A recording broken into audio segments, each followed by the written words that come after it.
Welcome to Binge Watchers, the place we talk about the characters and stories we love and the shows they live in. My name is Ron, and let's talk about binge watching.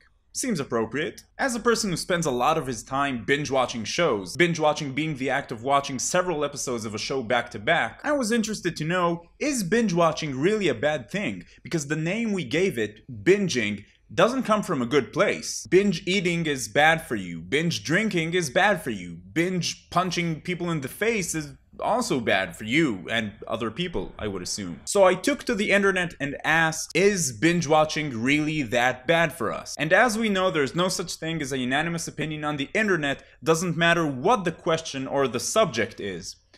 I saw blue and gold, by the way. So first, a few arguments against binge watching. One, it can increase the risk of major health issues. The Journal of the American Heart Association published a study that says adults who watched more than 3 hours of TV a day doubled their risk of premature death compared to those who watched less. Those risks are associated with sitting for long periods of time, which increases chances of diabetes, heart disease, or even cancer. Two is you can actually get addicted. That drive that tells you to watch just one more episode is actually the same drive that tells you to take just one more shot of tequila. Your judgment gets clouded and you fail to see the bigger picture. For instance, not walking your dog or not doing your housework or taking a sick day off work just to watch more episodes of your favorite show are all signs of addiction. Three, it might actually make you enjoy the show less. There's a psychological phenomenon called hedonic adaptation, which basically means that we get used to new things, and if we do something too much, we'll wear out and enjoy it less.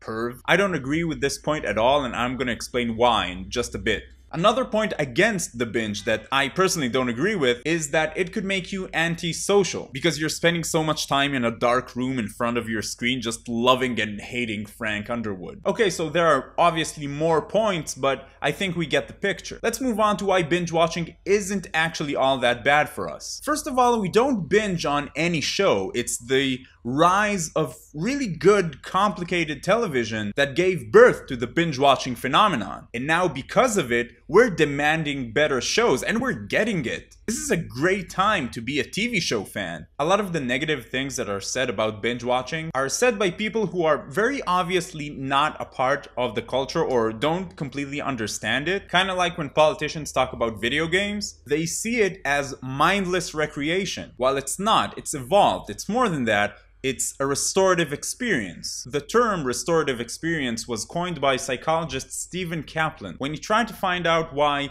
reading a good book or taking a walk through the park or looking at a beautiful painting kind of recharges your mental batteries. He found that all of these restorative experiences share some key traits, like the fact that they're fascinating, they hold our attention, but we don't have to put too much effort into it. We don't have to work hard for it. They take us from our normal lives and environment into a fully fleshed out and realized complex world that we can actually make sense of. If you take a moment to think about it, binge watching Breaking Bad does all of those things. Clinical psychologist Jonathan Fader has also found that watching a series to completion gives us a feeling of control and power. There's also a quote that I really liked from an article on The Independent, I'll link you guys below, that says, "It's strategic and methodically organized, a protest against technology-enabled mindlessness. It's a way to reclaim our time and attention in a rushing, distracting world." And also watching a complex story play out from start to finish when there's no time to forget the stories or the characters is incredibly gratifying. About the health risks, that one is right. You can't not agree with that. It's been proven that sitting for the majority of our lives is kind of killing us. That's why you have standing desks and treadmill desks and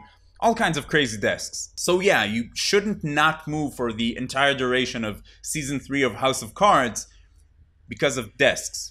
But most people watch 2 or 3 episodes at a time, not very different from watching a movie. Watching 10 episodes at a time is actually the exception. And we've got the social point and the fact that a lot of people see the water cooler chats as a benefit of scheduled TV. That it gives people something to talk about and something to look forward to. Like, did you see what happened last night on Game of Thrones? No, I didn't watch it. Shut up, don't spoil it for me. I hate you. And while that's true about the water cooler thing, binge watching is actually a social thing these days, just in a different way. And in my eyes, it encourages people to talk about the characters and the story arcs as a whole, as opposed to just talking about what happened in one specific episode. So I don't really see anything bad in that, and I don't think we lost anything there. Binge watching encourages conversation as opposed to real-time chat. You don't have the pressure of having to watch the latest episode in order to have something to talk about. You're free to watch Oz from 1997 if for some strange reason you haven't yet. And finally, in a time where we almost think in 140 characters and we check our phones every second and our attention span is becoming increasingly similar to that of a goldfish, it's pretty amazing and, dare I say, good that we're able to invest ourselves for several uninterrupted hours in something amazing. I think it's amazing that you took the time to watch this video, and even more so that you made it this far. I love you. So I'm guessing you can pretty much tell which side I'm on, as the guy who runs a YouTube channel that's called Binge Watchers. So what are the shows that you enjoyed watching back-to-back episodes of the most? And what else do you consider as a restorative experience? If you're finding Binge Watchers for the first time, welcome. We talk about TV every Monday, Wednesday, and Friday, with reviews, theories, facts, news, all kinds of good stuff. All for you, fellow binge watchers and TV lovers. So click on that big red subscribe button to join in on the fun, or check out some of the other videos on the channel. So now I think I can safely say, keep binging, and I'll see you next time.